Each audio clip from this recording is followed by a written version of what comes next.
Hey everybody, this is GGB. We're going to be getting into our final weekend of college football before our championship weekend. I'm going to make a video, hopefully going to be out next week, about the different playoff scenarios, and then I'll probably be going over some big college football championships. I'm going to try and get those videos out somewhat quickly because, again, I have the next week for me, not after championship week, is I have 3 finals in 2 days. So I'm going to be honest, that's going to be a lot of studying that's going to be happening over the past next week and a half. So I'm going to want to get those videos out for you guys, but it's going to be a rough one. But it's 7:30 on a Friday. We got Texas Tech, who's 6-5, traveling number 7, Texas, who's 10-1. Texas favored by 13 on ABC. Behren Morton for the Red Raiders, gone 136-215, thrown for 1,410 yards, 12 touchdowns, 4 interceptions. Taj Brooks has had 250 carries for 1,352 yards and 9 touchdowns. And Xavier White's had 31 catches for 470 yards and a touchdown. Quinn Ewers for the Longhorns has gone 196-279, thrown for 2,513 yards, 16 touchdowns, 4 interceptions. Jonathan Brooks had 187 carries for 1,139 yards on the ground and 10 touchdowns. And Xavier Worthy's had 63 catches for 834 yards and 4 touchdowns. Texas 54-18 against Texas Tech all time. Last game did go to Texas Tech, though, in 2022. But Texas has won 4 out of the last 5 times these two teams have played.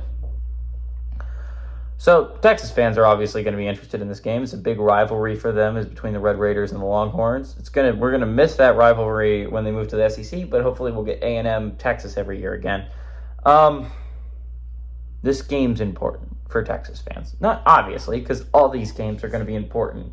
Because, again, there's 10 teams fighting for 4 spots heading into the final 2 weeks of college football. It's going to be a tough battle down the stretch. Fans who are going to be watching this game is not only Texas fans, but Alabama, Louisville, and Liberty fans are all watching this game extremely interested on the outcome, right?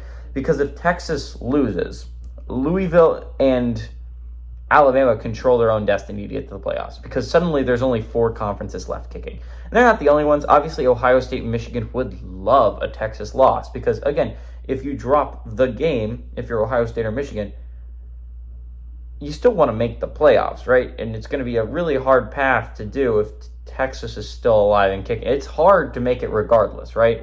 You're going to need some stuff to work out your way this weekend if you want to stay alive heading into next.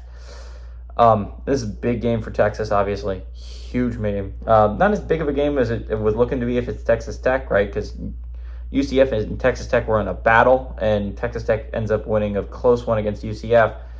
And they needed that one, right? Because now they're bowl eligible. They don't need to beat the number 7 team in the nation on the road to become bowl eligible. But 7-5 season would be nice if you're Texas Tech. Knocking your rival out of the playoffs would be a huge W if you're a Texas Tech fan.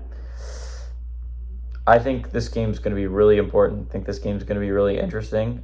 Texas has been playing some real nail-biters as of late. I think they eke by another one. I would not be surprised if Texas Tech gives them a battle, right? 3 weeks in a row, we've seen some really close football games for Texas where they've let teams back into the game. You cannot let Texas Tech back into a game because they might win it. Give me the Red Raiders to cover, but the Longhorns to win outright.